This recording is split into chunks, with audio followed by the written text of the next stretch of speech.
విద్యుత్ ట్రూడౌన్ చేస్తూ ప్రజలకు ఇచ్చిన మరో హామీని సీఎం చంద్రబాబు అమలు చేశారని, విజన్ ఉన్న నాయకుడు పాలకుడైతే ప్రజలకు ఎంత మంచి జరుగుద్దో ప్రత్యక్షంగా చూపించారని గుడివాడ ఎమ్మెల్యే ఉనిగల రాము తెలిపారు. మిగులు విద్యుత్ ఉన్న రాష్ట్రాన్ని పాలన చేతకాని జగన్ సర్వనాశనం చేశారని, గత ప్రభుత్వం ఆక్వా రంగాన్ని సర్వనాశనం చేసిందని, వారిపై యూనిట్ 3.50 పెంచుతూ ఆక్వా రైతులను కష్టపెట్టారని, సోలార్ పవర్ ఎనర్జీని సద్వినియోగం చేసుకోవడంలో కుటుంబ ప్రభుత్వం సక్సెస్ అయిందని, ఎస్సీ, ఎస్టీ, బీసీ వర్గాలకు సోలార్ విద్యుత్ లో రాయితీలు ఇస్తున్నారన్నారు.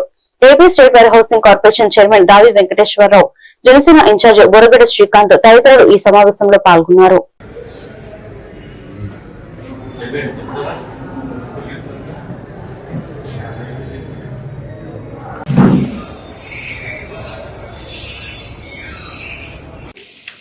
ఈరోజు చారిత్రాత్మకంగా మొట్టమొదటిసారిగా మనం ఎప్పుడు విన్న విషయం ఒకటి వింటున్నాం. విద్యుత్ ఛార్జీలు తగ్గింపు. విద్యుత్ ఛార్జీలు తగ్గింపు అనేది అసలు ఎలా పాసిబుల్ అనేది ఎవరో ఊహించలేని సంగతి. ఎప్పుడైనా కానీ ఎక్కడైనా కానీ ఏ గవర్నమెంట్లో అయినా కానీ ప్రపంచంలో ఎక్కడా కూడా జరగని విషయం. మనకి కాస్ట్లు పెరుగుతూ ఉన్నాయి, విద్యుత్ ఛార్జీలు, విద్యుత్ మీద ఛార్జీలు, అవసరాలు పెరుగుతూ ఉన్నాయి, విద్యుత్ అవసరాలు. కానీ దానికి తగ్గట్టుగా స్పీడ్గా మనం కనుక దాని ప్రొడక్షన్ మనం ఇంప్రూవ్ చేసుకోలేకపోతే మనకి ఆటోమేటిక్గా విద్యుత్ ఛార్జీలు పెరిగిపోతాయి. చంద్రబాబు నాయుడు గారు ఎప్పుడు వచ్చినా కానీ ఆయన గవర్నమెంట్లో రాష్ట్రానికి ఏం అవసరం, రాష్ట్రం ఎలా చేస్తుంది, అంటే ఏమేమి అవసరాలని మన ఆర్థికంగా ఎలా అభివృద్ధి చెందుతాం అనేది దాని మీద పూర్తి విజన్ ఉన్న నాయకులు చంద్రబాబు నాయుడు గారు.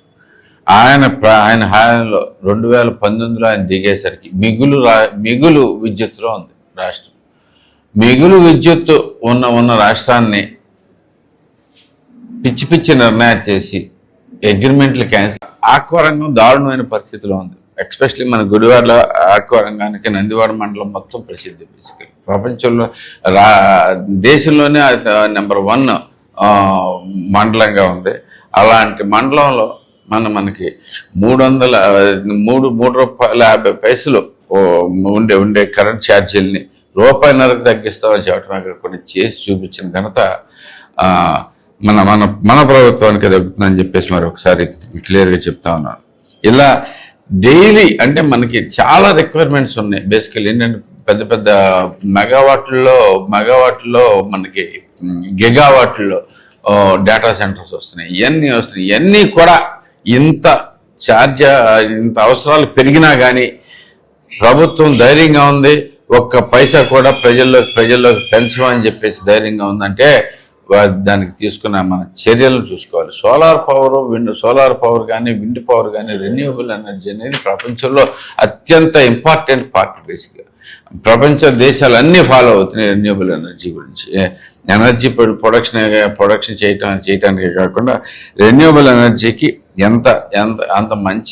అంత గొప్పగా జరుగుతున్నాయి. ఏకైక రాష్ట్రం మంది. మళ్ళీ చంద్రబాబు నాయుడు గారు వచ్చిన తర్వాత అత్యధికంగా ఇవి తీసుకురావటమే కాకుండా గొప్పగా ఆలోచించి సోలార్ పవర్ రూఫ్ టాప్లు చేయటం అనేది చాలా గొప్ప విషయం. అది ఎస్సీ ఎస్టీలకి మనం హామీ ఇచ్చిన విధంగా